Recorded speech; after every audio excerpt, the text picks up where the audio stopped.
first. Welcome. Thank you. My goal as a commissioner has been always to work on behalf of the people of DuPage County. My record demonstrates both a commitment to sensible problem solving and a support of broad-based community interest. As your Forest Preserve Commissioner, the staff has nicknamed me the financial watchdog because I carefully review every dime that is spent. The Forest Preserve is our living green space, and as your commissioner, I have worked to lead the charge to improve our environment. I am pleased to announce that I've been chosen by the Sierra Club as the only candidate in District 4 to receive their endorsement for my efforts in conservation and preservation of open space. When you call me, I will call you back with an honest answer. I never duck an issue, but rather hit it head on. I have never voted for the pay raises for commissioners. I won't vote to increase your taxes. I wish to continue to work for the people of DuPage County to enrich their quality of life now and for generations to come.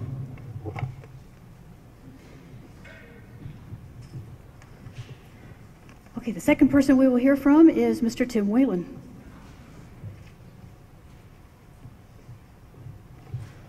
I'm a candidate for the Forest Preserve because I'm a DuPage County taxpayer. Commissioner Fermento calls himself taxpayer's watchdog, but he's not watching my taxes and he's not watching yours.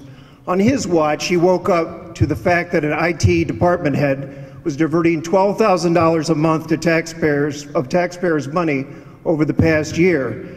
So then he voted for a $100,000 no-bid personal service contract for a company that had little experience in forensic accounting to investigate, a job that the state's attorney should have conducted.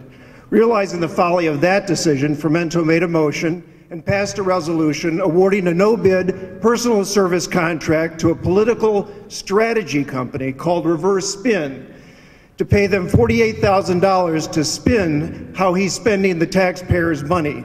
These contracts are wasteful and in violation of procurement and ethical statutes in the state of Illinois.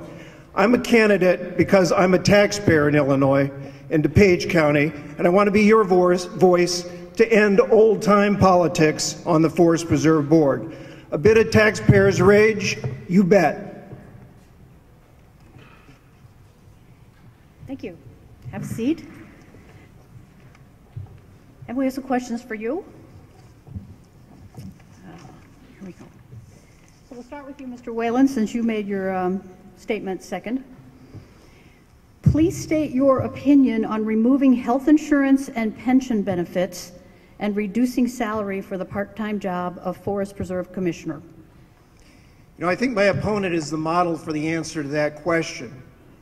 You know, he signs an affidavit that says that he's, to qualify for his pension, that he's served 1,000 hours. If you divide that into the salary, that's $570 an hour that he bills taxpayers for his services. I'm an attorney, and I don't bill that kind of money. I believe that there is the necessity for reform with regard to the pensions, with regard to the salaries, and with regard to the benefits for the commissioners. Thank you. Mr. Fermento?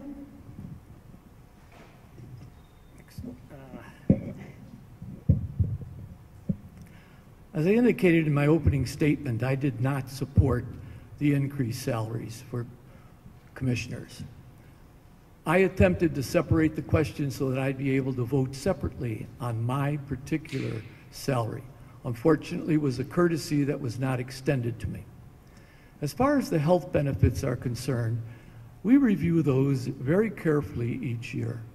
And I think that the health benefits that we provide for our staff are very good. I also think that the pensions have also been reviewed carefully. My pension was established long before I got to the Forest Preserve, so if they elected to eliminate the pension, I would have no problem with that. Thank you. Okay, Mr. Fermento, we'll go back to you then to start with the next question. It's actually a couple questions together.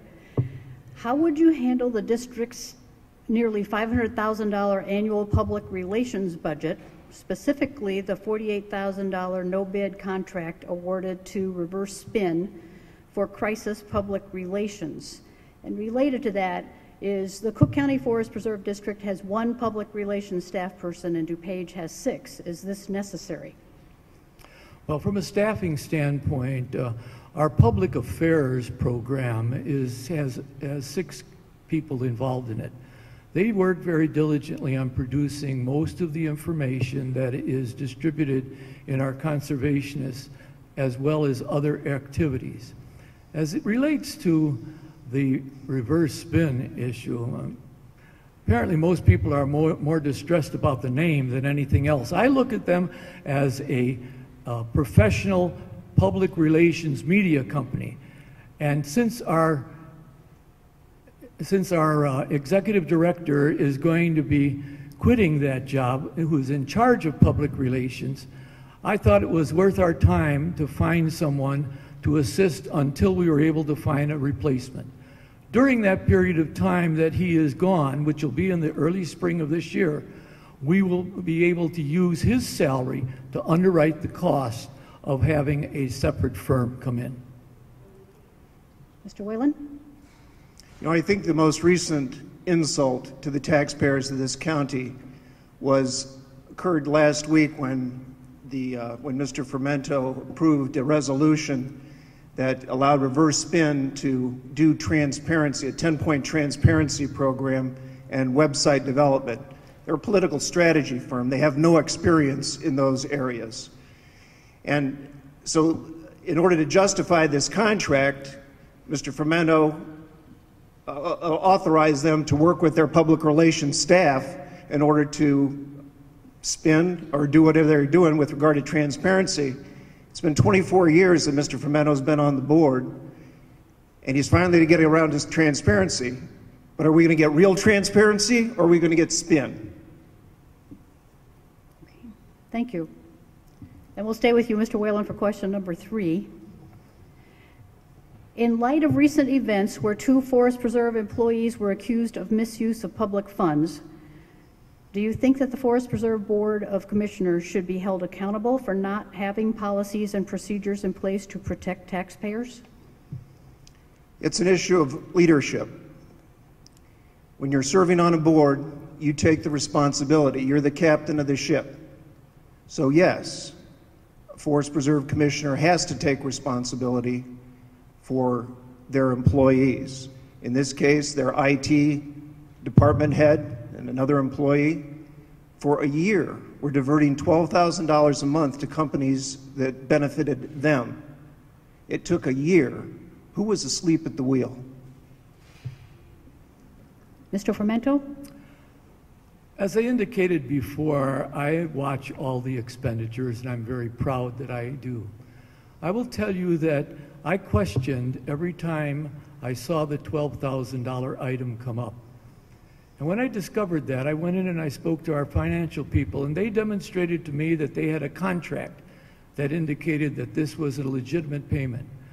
When I looked into it further, I reported to the president that I believe there is something wrong at this particular point. Yes, it took us a while to discover it, but we were trying to be very careful. But when you are dealing with people's lives, you cannot make accusations that are not well-founded or have the evidence to support it. I think we took our time, we did the right job, and we got to the root of the problem. Thank you. Mr. Fermento, we'll stay with you for the next question. Just to begin, do you support a requirement for the Forest Preserve to hold public hearings and comply with county and municipal zoning, and comply with municipal and county zoning ordinances before building on Forest Preserve lands? That is our policy. We have done that in the past. We had public hearings on almost every issue. Whenever we had public hearings or we had individuals step forward and say they wanted more information, we did arrange for public hearings again. So I think we've attempted to comply with the law.